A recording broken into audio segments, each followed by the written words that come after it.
정해져 내려오는 이야기지만은 들을 때마다 가슴이 찡합니다. 까치 한 마리가 들의 뜰로 내려앉았습니다. 치맥기가 조금 있는 이 백발 노인이 창밖을 이렇게 내다보다가 옆에 있는 아들에게 묻습니다. 얘야, 저 새가 무슨 새지? 까치요. 아버지가 고개를 끄덕이시더니 조금 있다가 다시 물었습니다. 얘야, 저 새가 무슨 새지? 까치라니까요. 아버지가 고개를 이제 끄덕이시고 창밖을 이렇게 물끄러미 바라보시다가 똑같은 말로 또 하십니다. 얘야, 저 새가 무슨 새라고 했지? 아니, 몇 번이나 대답해야 알겠어요. 까치요. 까치라니까요. 옆에서 다리비질을 하고 있던 어머니가 한숨을 쉬면서 아범아, 너는 어렸을 때 저 새가 무슨 새냐고 수백 번도 더 물었다. 아빠, 저 새가 무슨 새요? 응, 까치란다. 까치요? 아빠, 저 새가 무슨 새요? 까치야. 까치요? 그럴 때마다 아버지는 까치란다. 까치란다를 수없이 대답하시면서 오히려 물을 때마다 귀여워서 머리를 쓰다듬어 주시고 그렇게 해서 내가 말을 배울 수 있었던 거란다. 부모와 자식의 차이가 이만큼 나는 것입니다. 사랑은 내리사랑이라고 우리가 표현하지 않습니까?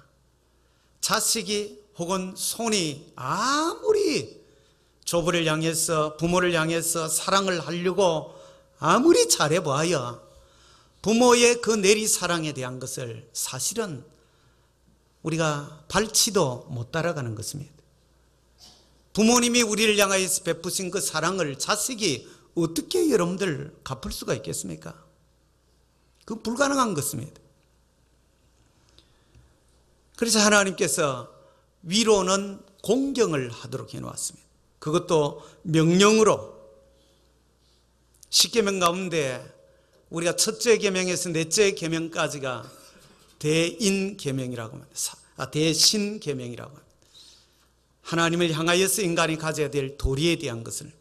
그리고 다섯째에서 마지막 10번째가 대인계명이죠. 사람을 대하여서 우리가 어떻게 해야 될 것인가. 이 대인계명 가운데 첫 번째로 제5계명인 오늘 내 부모를 공경하라고 그렇게 주님 명령을 해놓았습니다. 우리가 에베소서 6장 2절 3절에 보면 좀 더 구체화시켜 놨습니다. 내 아버지와 어머니를 공경하라. 이것이 약속 있는 첫 계명이니 이는 내가 잘 되고 땅에서 장수하리라고 했습니다. 이 계명은 약속이 붙어 있는 계명입니다. 다른 계명에는 약속이 없습니다. 어떤 살인하지 말라, 간음하지 말라, 도둑질하지 말라, 거기에 대해서 어떤 다른 말을 붙여놓고 있지 않습니다. 이것만은 내 부모를 공경하라. 그리하면 하나님께서 약속을 내놓은 것이 내가 이 땅에 잘 된다. 너희가 성공하기를 바라는 그 성공을 너희가 이 땅에서 얻을 것이다. 뿐만 아니라 너가 건강함으로 장수케 될 것이다. 그것이 하나님이 이 계명만은 약속을 붙여놓은 것입니다. 왜 대인계명 가운데 첫 번째로 이것을 세워놓으면서 그것도 약속을 담아서 이야기를 하시는가 하는 겁니다. 여러분, 부모의 권위는 그래서 어떤 사람이 주었든지 안 그러면은 어떤 이 땅의 인간 제도가 이제부터 우리가 부모의 권위를 인정하고 부모를 공경하도록 하자. 그렇게 해서 만든 것입니까? 그래서 사람에게 어떤 제도로부터 나온 것이 아니라고 하는 것입니다. 하나님께서 직접 주신 것입니다. 그 누구도 이 부모의 권위를 거역할 수 없도록. 그래서 부모의 권위를 거역하면 곧 하나님을 거역하는 죄가 되는 것입니다. 만약 이 권위를 어기게 되어지면은 사실은 이 땅의 모든 질서와 권위가 무너져 버리고 만다는 것입니다. 여러분, 부모는 부모라고 하는 그 이유 하나만으로 우리가 공경해야 됩니다. 뭐 다른 설명이고 여기에 뭐 다른 것을 필요치 않습니다. 하나님은 이 계명에 약속까지 이렇게 해놓아서 반드시 이것을 지키도록까지 해놓으신 것입니다. 우리가 노아에 대해서 잘 압니다. 당대에 하나님께서 이 땅을 물로써 멸하실 때에 그를 유일하게 의인이라고 칭하셨습니다. 그런데 노아도 실수를 했습니다. 홍수가 마치고 난 다음에 포도주를 마시고 그렇게 해서 이렇게 벌거벗은 채로 잠이 들었습니다. 아마 그 아들 가운데 함이 이 모습을 보고 가서 막 이야기를 합니다. 부모의 흉을 이렇게 보게 되어지고 허물을 덮어드릴 생각을 안 하는, 나중에 셈과 야벳이 옷을 가져다가 뒷걸음질 들어가 가지고 자신들이 그것을 몰래 이렇게 허물을 가리우고 덮어드렸던 것을 압니다. 노아가 나중에 잠에서 깨어나서 이 사실을 알고 가나안은 저주를 받아 이 함의 자손을 말합니다. 그의 형제의 종들의 종이 되기를 원하노라. 셈의 하나님 여호와를 찬송하리로다. 가나안은 셈의 종이 되고 하나님이 야벳을 창대하게 하사 셈의 장막에 거하게 하시고 가나안은 그의 종이 되게 하시기를 원하노라 하고 있습니다. 노아의 예언적인 선언대로 셈의 후손을 통하여서 예수님이 이 땅에 오는 영적 축복을 셈의 그 후손들이 받았습니다. 야벳은 물질의 축복을 그 후손들이 누리게 되죠. 그런데 함은 지배를 당하고 고통당하고 오고 오는 세대를 통하여서 얼마나 힘들어하는 상황에 놓여 있는 것을 우리가 봅니다. 여러분, 그 사건을 처음에 성경을 읽을 때에 야, 이게 좀 너무하다, 그런 생각을 해본 적이 없습니까? 그런 생각을 한 번도 안 해봤어요. 여러분들은 확실히 성경에 대해서 저보다는 권위를 더 훨씬 성경을 그대로 고지고대로, 저는 성경을 처음 읽을 때에 야, 이게 좀 너무 심하다, 아버지가 잘못해놔놓고 뭐 자식들한테 이렇게까지, 이런 생각을 했던 적이 있습니다. 자신이 술이 취해서 벌거벗고 그렇게 한 부분에 대한, 그런데 이 자식들이 대대로 그 후손이 이렇게 되도록, 그런데 그 위에 시간이 흐르면서 왜 이 사건을 성경에 하나님의 말씀의 권위를 가지고 성령의 감동하심을 입은 이 말씀이 이 사건을 이렇게 성경의 초두에 기록을 해두고 있는가 하는 것입니다. 여러분, 노아가 실수한 것은 사실입니다.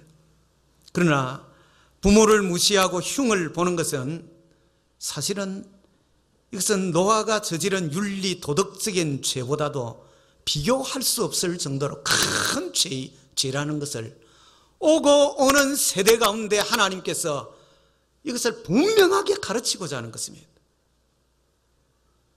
여러분들이 부모의 윤리적인 부분, 도덕적인 부분, 부모들이 실수하는 많은 부분에 대하여서 그걸 가지고 우리가 공경하는 것에 어떤 부모를 공경하라는 하나님 명령 앞에 그 어떤 것도 이유로 공경을 못할 이유로 가져다 될 것이 없는 것입니다. 하나님은 이 사건을 통하여서 너무도 분명하게 어떤 조건을 달 것 없이 부모를 향하여 공경해야 된다는 것을 가르치는 것입니다. 여러분, 시대가 바뀌고 문화가 달라져 가고 또 윤리 도덕의 어떤 기준이 바뀌어져 간다고 해도 이 하나님의 계명은 영원 불변한 것입니다. 어느 누구도 바꿀 수 없습니다. 이 계명을 잘 지킬 때 개인이 복을 누리고 가정이 복을 받도록 되어져 있는 것입니다. 여러분, 완전한 부모는 없습니다. 보세요. 당대의 의인이라 불리워졌던 노아도 이렇게 행한 것을 보십시오. 우리가 잘 아는 믿음의 조상이라고 불리워지는 아브라함 같은 경우에도 여러분들이 그 애굽의 기근을 당하여 내려갔을 때 바로왕 앞에서 또 아비멜렉 족장 앞에서 자기의 아내를 누이 동생이라고 거짓말을 하고, 그리고 그들의 품에 자기 아내를 죄송합니다. 이 사실 남편이라 불리워지기 부끄러운 사람이 아브라함입니다.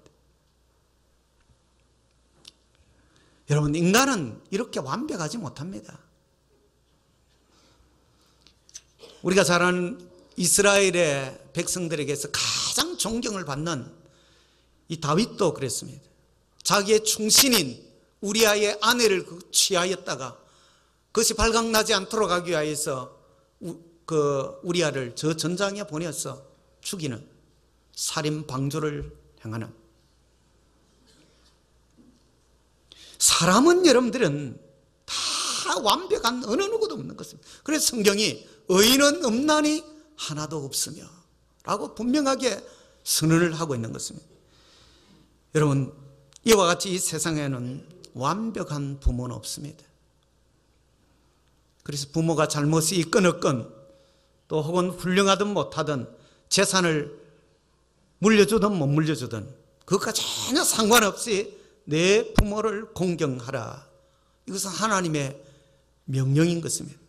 여러분, 부모라는 이유 하나만으로 성경은 공경하도록 해놓았습니다. 자격이 없어 보이는 부모일수록 우리가 효도하고 공경하면 복을 더 받습니다. 그리고 하나님께서 이것을 대인의 계명 가운데 첫 번째로 두신 이유가, 사실 부모와의 관계 문제가 모든 사회 속에 우리가 삶을 사면서 이 땅의 삶의 모든 관계의 기초가 되어지는 것입니다. 근간이 되는 거죠. 여러분, 가정에서 부모를 공경할 줄 모르는 자는 결국에는 학교에서도 이 아이들이 선생님을 향하여서, 스승을 향하여서 공경하고 존경하는 마음이 없는 것입니다. 직장에 들어가서도 상사를 향하여서, 또 아니면 사회생활 속에서도 어느 누구도 아나무인격이 되고 마는 것입니다. 아무도 존경할 마음을 갖지 못한 자가 사람들 가운데서 여러분들이 존경을 받고 인정을 받을 수가 있겠습니까?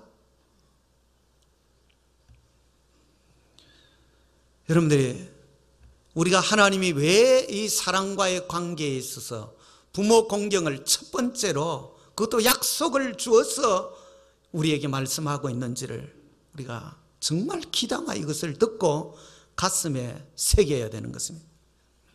부모의 관계가 바르지 못하면 모든 삶에 우리가 행복하지 못할 가능성이 훨씬 더 큽니다. 이것을 우리가 기억하셔야 됩니다.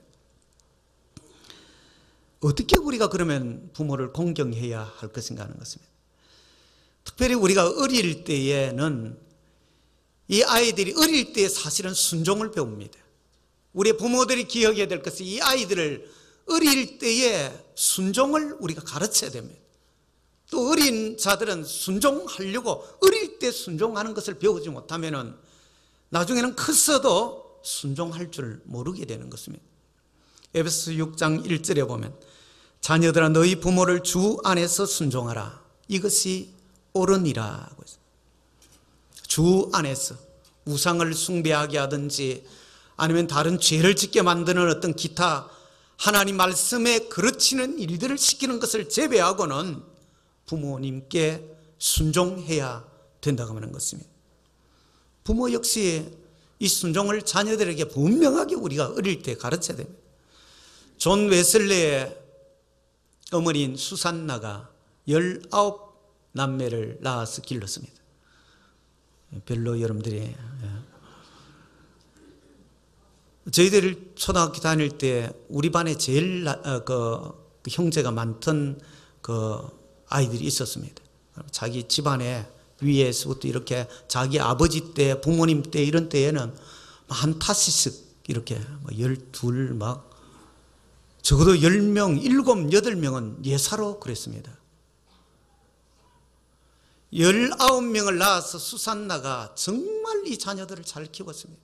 그 당대에 정말 이 자녀들이 훌륭한 자리에 서서, 나중에 이 수산나가 자녀 교육에 대해서 역설을 하면서 이런 이야기를 했습니다.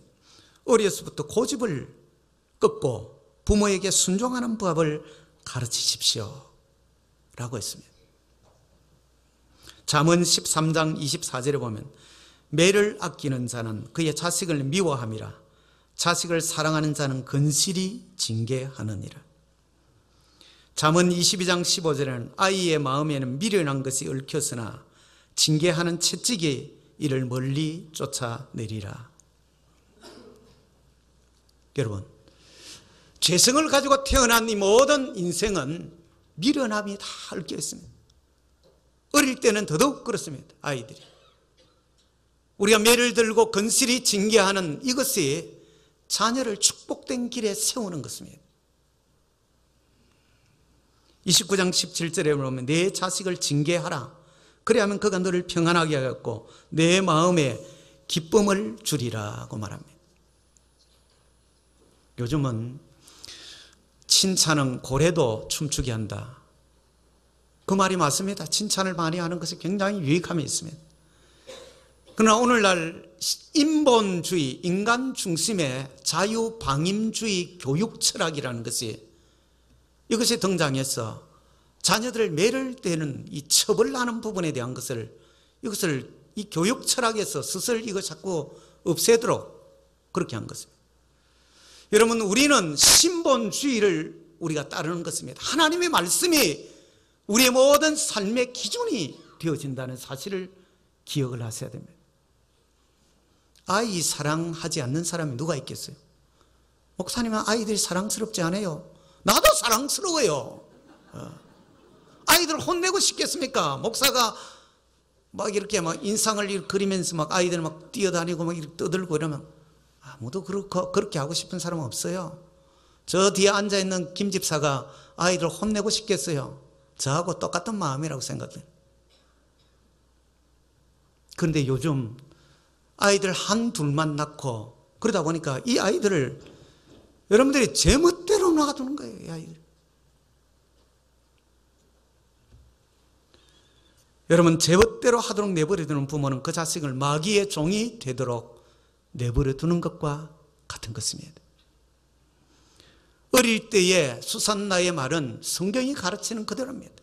이 아이들의 고집을 꺾지 않으면 이 아이들이 떼를 쓰고 막 울고 막 이렇게 폐악을 지기고 부모가 이것을 꺾어놓지 못하면 이 아이의 성품을 완전히 버려놓는 것입니다.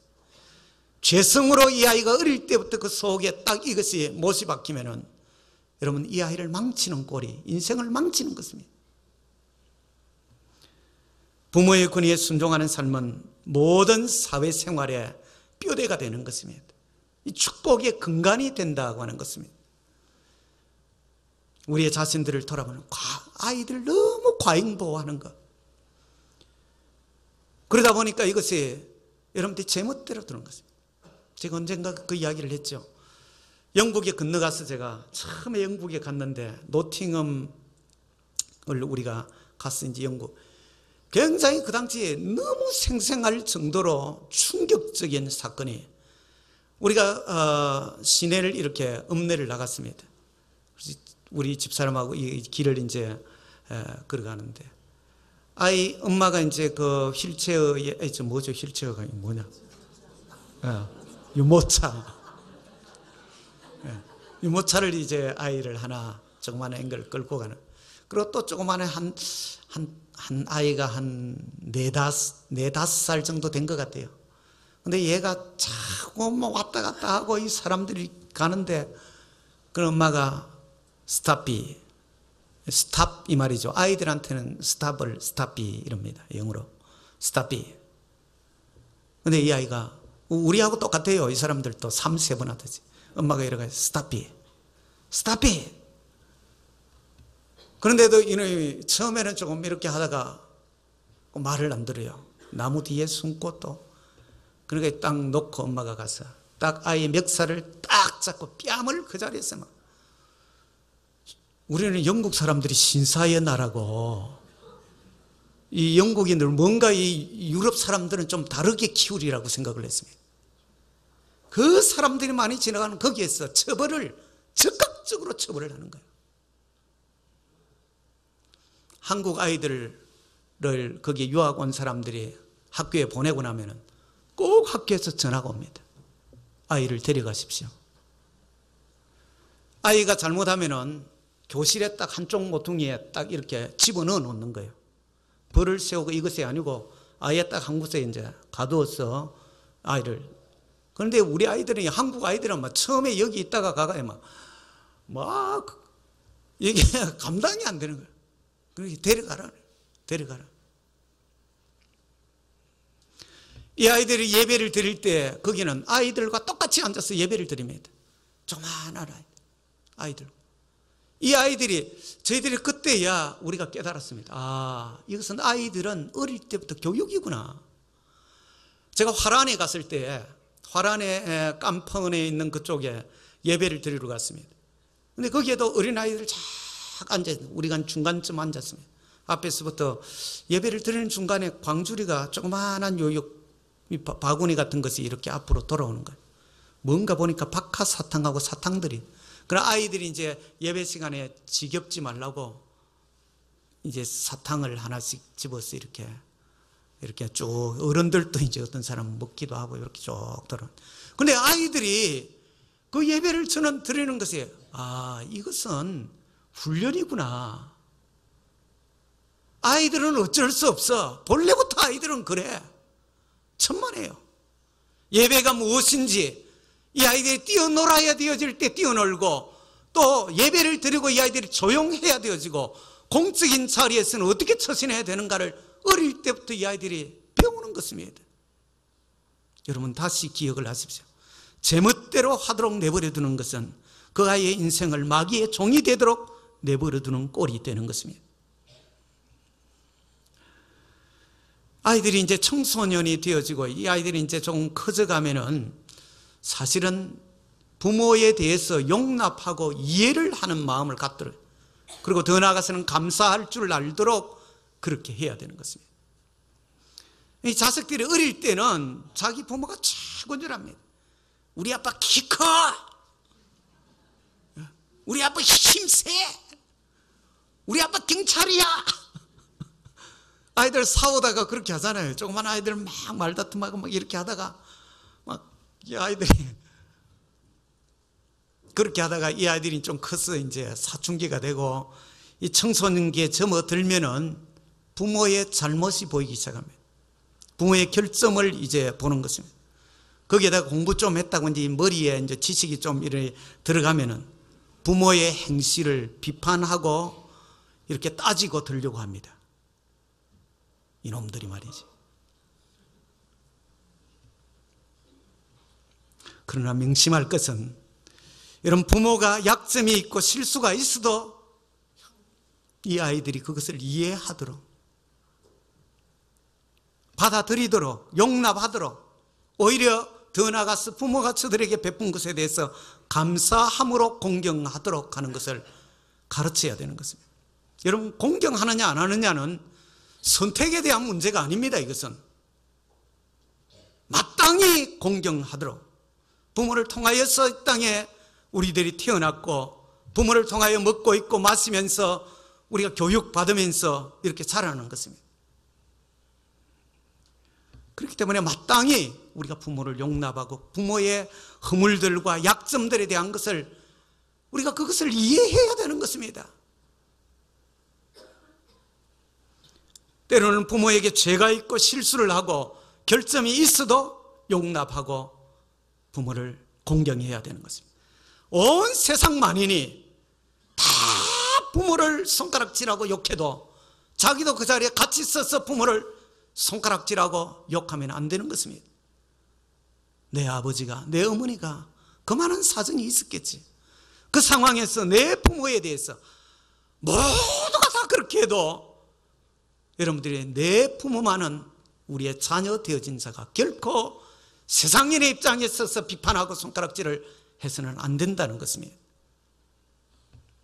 무슨 말씀인지 여러분들 아시겠습니까? 존경할 요소가 없어도, 때로는 감사할 거리가 없는 부모일지라도 우리가 그런 부모를 공경할 때에 그 자식은 복을 받게 되는 것입니다. 우리가 성인이 되어서는 부모를 사실은 이제 인정하고 그러면서 경히 여기지 말아야 됩니다. 우리가 공경하다, 내 부모를 공경하라고 하는 이 히브리어 단어에서는 카베드라고 되어 있습니다. 어원은 카보드라고 되어 있는데, 이 카베드는 우리가 잘 알고 있죠. 이게 첫 번째가 무겁게 여기라는 뜻입니다. 이 부모를 공경하라는 말이 함부로 여기지 말라. 너희가 부모에게서 너희가 함부로 대어들고 함부로 불평하고 비평하고 부모에 대해서 함부로 예사롭게 부모가 좀 못 배웠다고 부모가 뭐 좀 이렇게 허물이 있다고 함부로 대하지 말라는 것입니다. 무겁게 여기라. 두 번째 뜻은 간처럼 여기라는 뜻이 있습니다. 여러분, 간이 우리의 몸에서 굉장히 중요한 역할을 합니다. 사람이 사방팔방으로 이게 뭐 갈 때 안 갈 때 또 제대로 처신을 제대로 못하고 막 이렇게 막 날뛰고 이러면 뭐라고 하죠, 우리가? 저게 간이 부었나? 그런 소리 안 들어보셨어요? 때로는 또 뭐라고 하죠? 저게 간이 배 밖에 나왔구나. 그런 말을 하잖아요. 왜 우리가 부모를 간처럼 여기라고 하는 이유가 어디 있을 것 같습니다. 소중하게 부모를 여겨야 돼요. 잠언 23장 22절에 보면 너를 낳은 아비에게 청종하고 내 늙은 어미를 경히 여기지 말지니라. 한때에 이 연로하신 부모님들을 모시고 제주도나 뭐 해외여행 명목으로 이렇게 데리고 가서 이 부모를 버리고 오는 자식들에 대한 신문에 그런 이야기가 한때 있습니다. 개만도 못한 인간들이. 개도 그렇게 안 합니다, 여러분. 개도 여러분들이 짐승이 자기의 새끼에게도 그렇게 안 하는 거예요. 짐승들도 그렇게 합니다. 새끼들도 그렇고.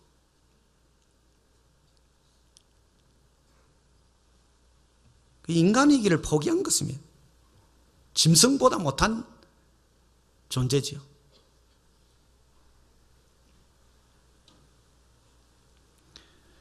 디모데전서 5장 8절에 보면 누구든지 자기 친족, 특히 자기 가족을 돌아보지 아니하면 믿음을 배반한 자요 불신자보다 더 악한 자니라.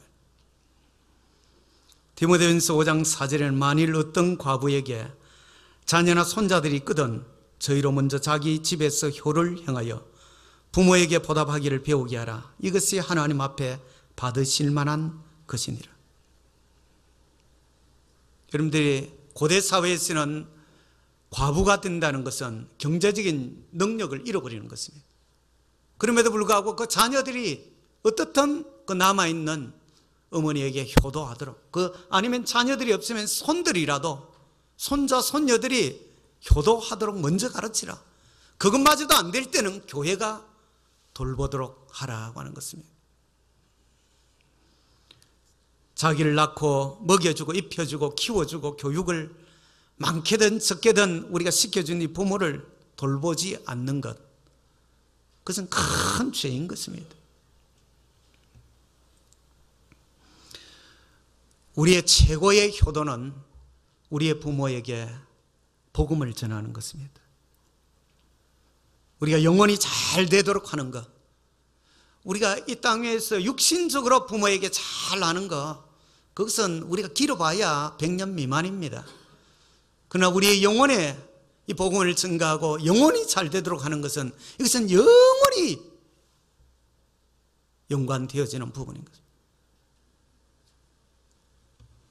그래서 우리가 우리의 부모님에게, 혹시 믿지 않는 여러분들의 부모님이 있으면은 이 부모님들에게 복음을 전하도록 그렇게 해야 됩니다.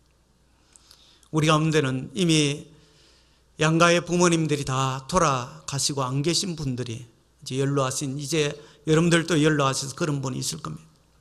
지난 날들을 우리가 돌아보면서 정말 하나님 말씀대로 공경하지 못하고 우리가 부모의 흉을 보고 손가락질을 하고 함부로 결점을, 우리가 그 부분은 회개해야 됩니다.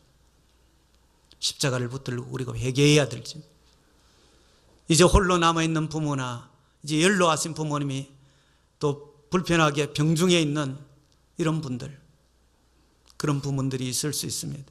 여러분, 남은 여생 동안에 하나님 명령을 따라 우리가 최선을 다해서 효도하도록 해야 됩니다. 얼마 남지 않았습니다. 순식간에 시간이 우리의 곁을 떠나버리고, 어떻게 우리가 이제 정신을 차리고 그때 돌아보면은 우리 부모님들은 떠나고 없는 것입니다. 양 부모님이 살아계시고 그런 분들은 정말 감사해야 됩니다. 여러분들 양부모님들이 사람 보기에 어쩌면 사람들과 비교 속에서 좀 많은 부분에서 부족하고 또 연약하고 많은 것들이 참 존경할 만한 요소가 없는 그런 자리에 혹 있을 수 있더라도 살아 계신 것만으로 여러분들이 감사해야 되는 것입니다. 이 부모님들에게 우리가 정말 하나님 말씀을 가지고 공경하려고 하는 부모님들 정말 감사합니다. 정말 부모님에 대해서 여러분들이 그 심정을 우리가 놓치지 않도록 그렇게 하시길 바랍니다. 부모 공경은 하나님 명령이고 축복의 약속이 담긴 은혜의 명령이라는 사실을 여러분들이 잊지 마시기를 바랍니다. 특별히 아직도 믿지 않는 부모님들이 계시다면 복음을 여러분들이 어떤 모습이든 전하시기를 바랍니다. 만일에 여러분들 믿지 않는 그 부모님들, 이 믿는 자녀가 한 번도 제대로 복음을 전하지 못하고 만약 이분들이 다음에 지옥불에 떨어진다면 이 자식들을 두고 뭐라고 하겠습니까? 얼마나 원망하겠습니까? 우리가 아무리 부모에게 효도하고 공경하려고 해도 부모가 우리에게 베풀어준, 우리가 여기까지 올 동안에 부모님이 우리에게 베푸신 그 사랑에 비하면 사실은 아무것도 아닌 것입니다. 비교가 안 되는 것입니다. 조금 우리는 못하는 것 가지고 생색을 내려고 얼마나 그렇게 합니까? 우리가 다시 한번 하나님 말씀 앞에 겸허 있어서 우리의 자신들도 부모를 향하여서 마땅히 우리가 공경하는 자리에 서고 또한 우리의 자녀와 손들에게 정말 하나님 말씀대로 순종하는 자들이 되도록 그렇게 우리가 교육하는 여러분들과 제가 되어지기를 간절히 바랍니다. 하나님 아버지, 오늘 어버이 주일을 맞이하며 주께 나와서 우리가 예배를 드립니다. 하나님 말씀 앞에 우리의 자신들을 비추어 봅니다. 하나님께서 사람들에게 주신 계명 가운데 첫 번째로 내 부모를 공경하라고 하시고 또 우리에게 이 축복의 약속을 하나님 겸하여 주신 이 사실을 우리의 가슴에 새기게 해주시기를 원합니다. 우리의 지난날 미처 이 말씀 앞에 우리의 자신을 돌아보지 못하였던 부분들을 생각하며 우리가 회개할 부분을 회개하고 이제 우리에게 남아있는 날 동안에 우리가 또한 최선을 다하여 하나님 부모를 공경하고 또 우리의 자녀 손들에게 이 부모 공경을 통하여서 저들이 축복의 자리에 서도록 잘 가르쳐 나가는 우리들이 되게 해 주시옵소서. 예수님의 이름으로 기도드립니다. 아멘.